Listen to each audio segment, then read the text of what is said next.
Tapi di sana justru ada masyarakat yang terlibat. Jadi ada masyarakat yang memang sudah menghuni daerah itu.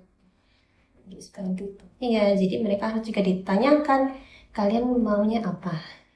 Apa ya yang bisa kita lakukan supaya kita bisa hidup bersama di satu ruangan ini? Kita tanam uang di situ maunya kembali lebih banyak. Tidak ada yang mau rugi. Tidak ada mau rugi. Iya. Bahkan pemerintah tidak mau rugi juga kan. Iya. Orientasi ekonomi itu sangat dominan di masyarakat saat ini. Jadi pokoknya semuanya dijual. Apa yang bisa kita lakukan untuk masyarakat yang tinggal di sana sekarang? Aduh, ndak terakomodasi nih masyarakat kelas bawah di daerah yang sekarang. Ya mendingan kita habiskan pikiran kita, tenaga kita untuk memikirkan, ya sudah Bapak Ibu, anak-anak, para remaja yang sekarang yang dianggap tersingkirkan bisa apa? Assalamualaikum warahmatullahi wabarakatuh. Halo Sobat Planner, selamat datang di Urbanite Podcast. Ruang diskusi santai namun berbobot, membahas berbagai isu seputar perencanaan wilayah dan kota yang dekat dengan kehidupan kita sehari-hari. Perkenalkan, saya Eka Amalia Supratman, Perencanaan Wilayah dan Kota Universitas Hasanuddin Angkatan 2024. Di episode perdana ini, kita bakal membahas topik pesisir berubah menjadi mewah, tapi kenapa banyak yang tersingkir. Kita bakal membahas topik yang bisa dikatakan cukup relatable ya, Sobat Planners, tapi juga agak sensitif. Coba deh kita pikirin, saat ini banyak kawasan pesisir yang seiring perkembangan kota mulai berubah menjadi lebih rapi, lebih estetik, bahkan terlihat lebih mewah. Tapi nih planners, di sisi lain, sering juga muncul cerita bahwa masyarakat lokal justru mulai tersingkir dari ruang tersebut. Maka dari itu, kita akan coba bahas secara mendalam mengenai pembangunan, pesisir, gentrifikasi, dan keadilan ruang. Untuk membahas topik ini planners, kita udah kedatangan bintang tamu di sini nih. Siang Ibu. Selamat siang. Beliau merupakan salah satu dosen Universitas Hasanuddin dengan kepakaran di bidang perencanaan dan pengembangan kawasan tepian air ya Bu? Iya. Yang telah banyak membagikan ilmunya pada kita Sobat Planners. Nah ini dia Ibu Sri Alia Ekawati, STMT. Sehat Ibu? Sehat. Iya Bu, terima kasih sudah meluangkan waktunya untuk bisa membagikan ilmunya kepada kita. Iya, terima kasih undangannya. Terima kasih Bu. Nah Ibu, kita kan melihat di beberapa tahun terakhir itu banyak kawasan pesisir yang mengalami penataan, revitalisasi atau reklamasi yang bahkan pengembangannya itu besar-besaran ya Ibu. Menurut Ibu, apa sih faktor dari pesatnya pembangunan pesisir tersebut Ibu? Iya, kalau kita bilang perkembangan akan ruang itu akan terkait dengan perkembangan manusianya juga. Jadi secara kuantitas manusianya itu bertambah, entah karena dia faktor kelahiran atau faktor para pendatang.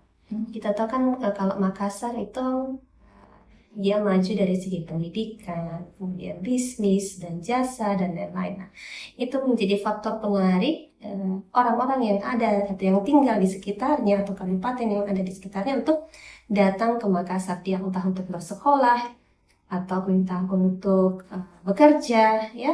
Dan kalau kita lihat perkembangan manusia atau pertambahan jumlah manusia itu tidak dimulai dengan pertambahan jumlah lahan Ya, atau luas lahan Ibu ya. Jadi lahan itu kan statis, jadi tidak bertambah besar. Justru dia mungkin bertambah kecil kalau ada eksis dapat ya Ibu. Untuk menambah ruang itu dilakukanlah kegiatan reklamasi. Jadi dengan harapan ada ruang-ruang baru yang bisa dimanfaatkan oleh masyarakat kota yang sekarang yang jumlahnya semakin tinggi untuk beraktivitas seperti itu.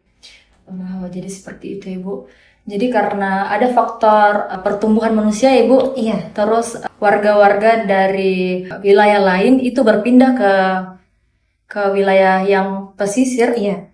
Karena mungkin di situ terdapat tarik tersendiri seperti mungkin fasilitas belajar atau fasilitas kesehatan dan lain-lain ya Ibu. Oh iya.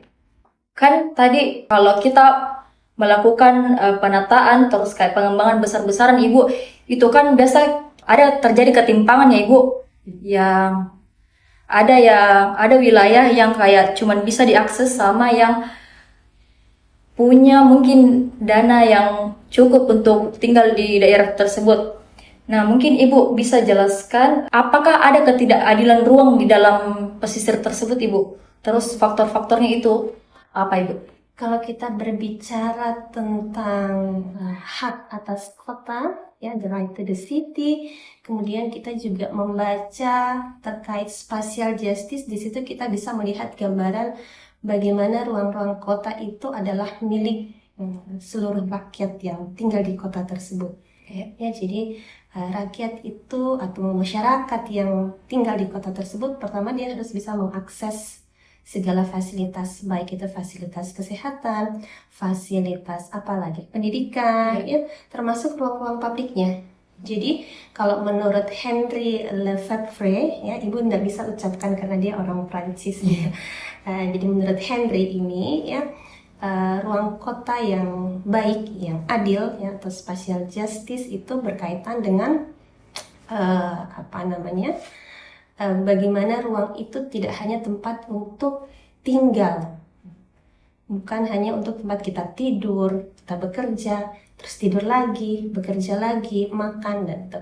Tapi ada ruang-ruang yang bisa dipakai untuk merayakan sesuatu. Apa itu maksudnya merayakan? Ketika kita bisa berinteraksi dengan orang lain, ketika kita bisa bersosialisasi, ketika kita bisa mempraktekkan budaya, kearifan lokal yang ada di ruang tersebut, dan itu biasanya tergambar dari aktivitas sehari-hari dan tergambar atau terwujud di atau tercipta di ruang-ruang publik seperti itu. Itu menurutnya. Jadi setiap masyarakat itu dia punya hak untuk akses. Jadi kata kuncinya yang pertama adalah aksesibilitas. Ya, kemudian yang kedua partisipasi. Nah, ini yang mungkin agak sulit kita melihat contoh di masyarakat sekarang partisipasi. Jadi pada saat merencanakan sebuah kawasan atau tempat, ya, bagaimana masyarakat lokal itu diajak.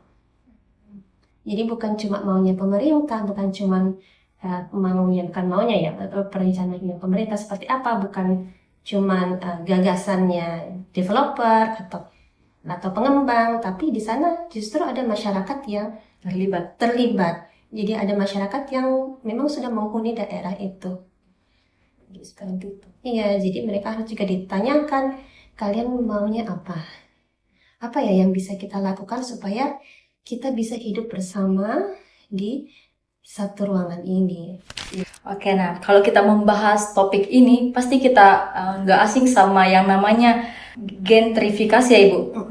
Nah, saya bingung nih, Bu, bagaimana sih prosesnya gentrifikasi ini terjadi di kawasan pesisir? Iya, kalau kita baca bukunya Henry ini tentang spatial justice, dia bercerita tentang bagaimana satu kota, ya, karena kebutuhan akan ruang atau kebutuhan akan fasilitas, akhirnya dia mengundang, kalau kita sekarang sebutnya apa ya, mungkin developer atau orang-orang yang punya modal untuk membangun kawasan tersebut. Nah, itu tadi karena tidak melibatkan masyarakat lokal atau tidak memperhatikan masyarakat lokal, akhirnya yang terbangun adalah fisiknya saja. Gitu. Jadi fisiknya saja yang terbangun. Kalau kita bisa lihat di beberapa kota yang namanya kawasan pesisirnya itu sangat cantik. Iya, Bu. Cantik dalam arti jaringan jalannya lebar-lebar, mulus, dari segi infrastruktur sangat memadai, bahkan transportasi publiknya juga ada, rumah-rumahnya. Iya, tahu sendiri kan, Iya, seperti Bu. apa, sangat bagus, Cantik, gitu, ya, sangat bagus. Ada fasilitas apa lagi? Hiburan sangat lengkap. Tapi di sisi lain, yang namanya investor itu pasti kamu balik modal. Tidak bisa dipungkiri. Kita tanam uang di situ maunya kembali lebih banyak. Tidak ada yang mau rugi. Tidak ada mau rugi. Iya, Bahkan pemerintah tidak mau rugi juga kan? Ya, pemerintah kota yang bagus, Developer dapat apa? Oh, developer dapat apa? Untung. Dan untung dari situ, dari penjualan rumah yang harganya mungkin selangit bagi kita gitu kan. Iya, Bu. Iya. Nah, tapi yang tidak pernah dipertanyakan adalah masyarakat lokal yang tinggal di sana, yang kemudian mereka harus pindah ke tempat lain yang juga disediakan oleh pemerintah, tapi mungkin tidak sebagus yang disediakan oleh developer. Nah, itu mereka setelah itu ngapain?